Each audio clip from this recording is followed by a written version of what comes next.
This is Finn and Jake's Treehouse as we know and love it. But tell me, just how well do you actually know it? Like, tell me, where is this room? Or, alright, can you tell me what's wrong with this scene here?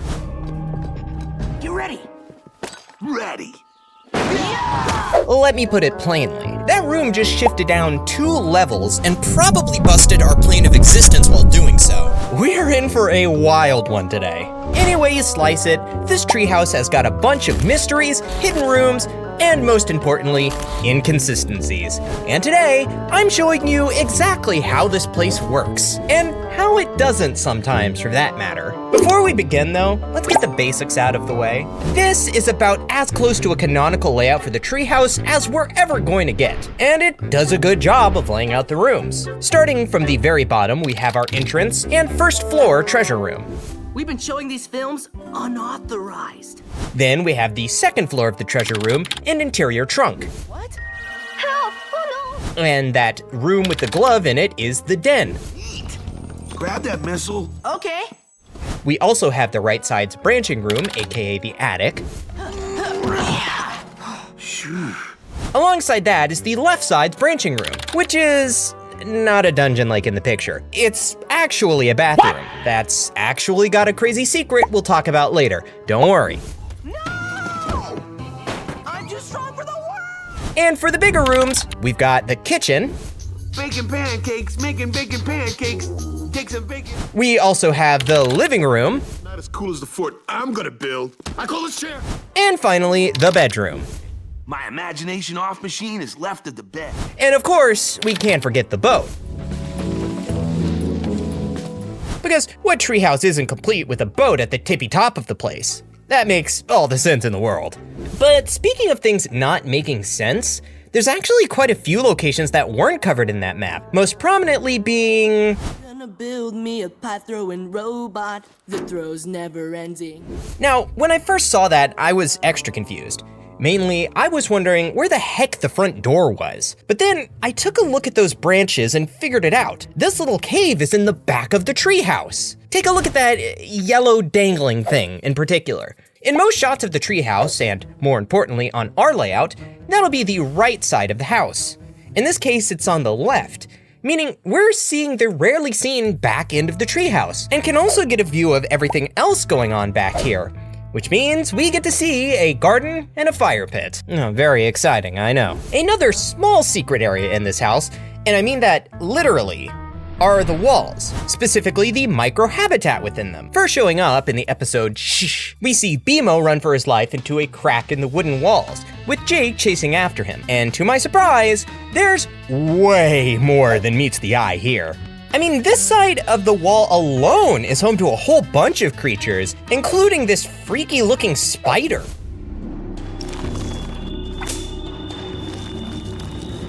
And it's also got a whole bunch of mice, because what wall isn't complete without a rat infestation?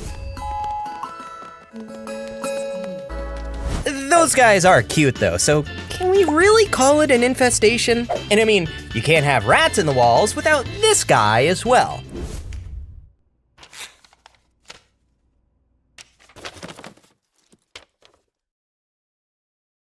Everyone's got a depressed microscopic writer in their walls. Wait, you don't? Well, I bet you don't have this either.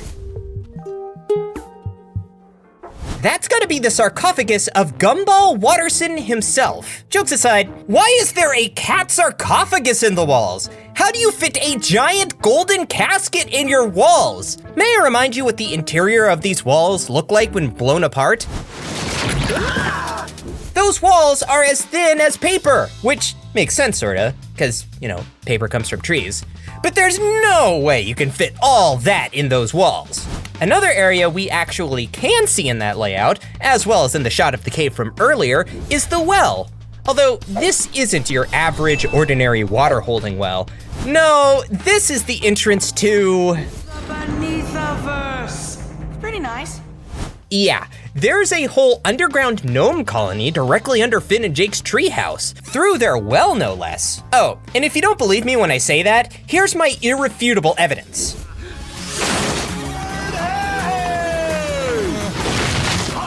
Yeah, hardly beneath much at all for a beneathiverse. That can't even be more than half a mile deep. It is pretty wide though, being able to hold a bunch of machinery and apparently a whole civilization of gnomes. But I mean, this is just an oddball of location to be attached to Finn and Jake's property. They've got squatters in weird places. And the gnomes aren't even the only ones. Take a look at this clip from the exact same episode, taking place right outside of the tree fort. I've got a joke. These two have a pond housing some water nymphs right out front. Although, maybe they weren't necessarily housing those nymphs. I mean, that seems like a shallow bit of water right there.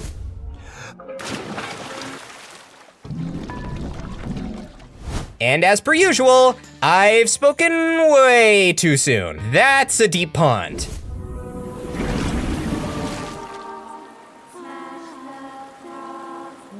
That's a really deep pond. There's a whole underground world beneath Finn and Jake's house right through that pond.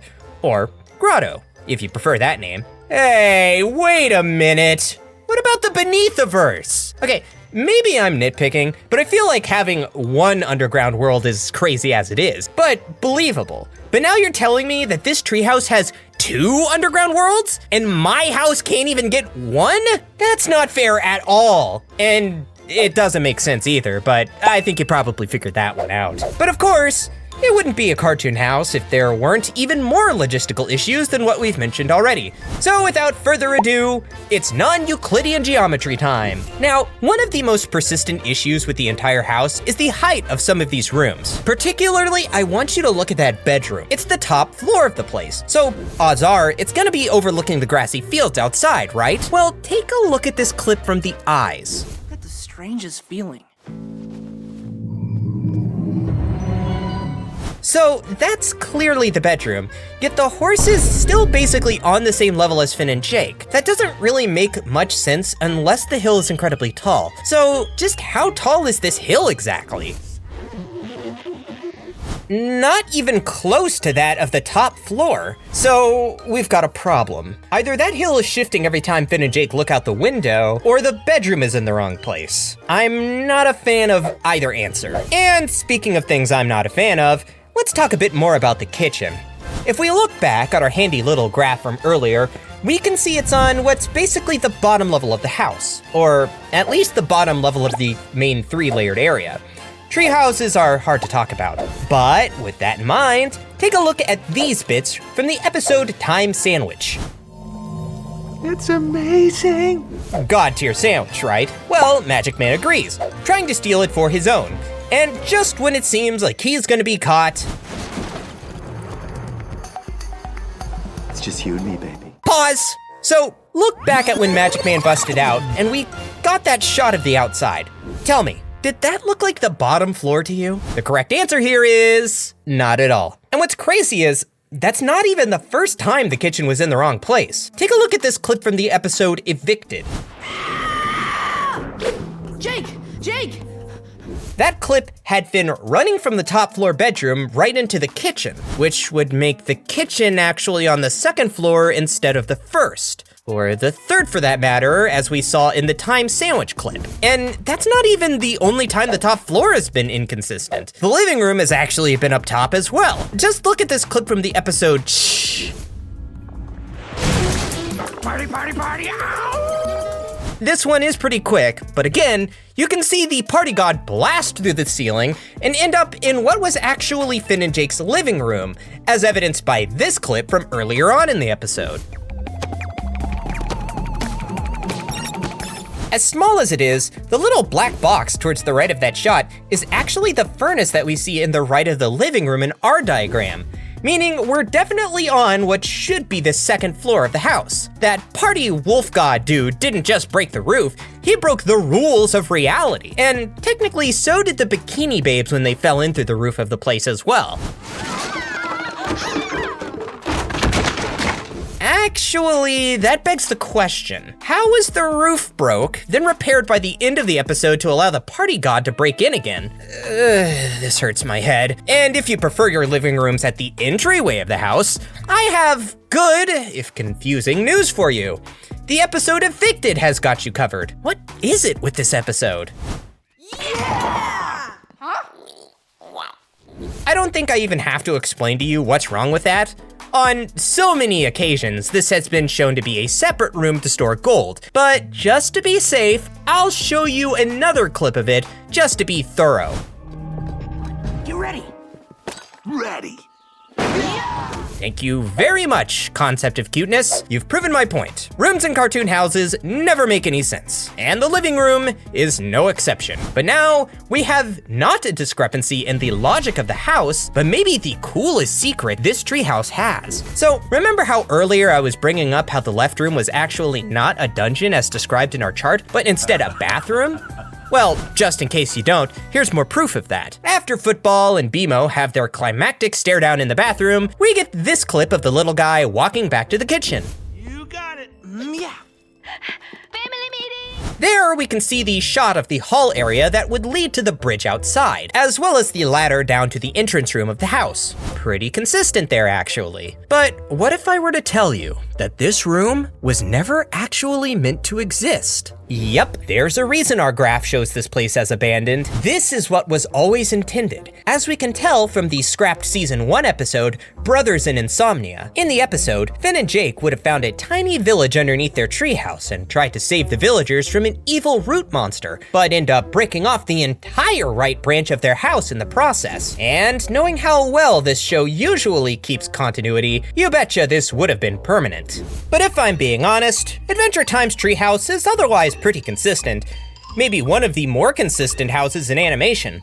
So I salute you, Treehouse. You only went non-Euclidean and broke reality like 12 times instead of 50. But that's all I have for today. And if you want more videos like this, be sure to check out the video on screen now. Until next time, have an algebraic day.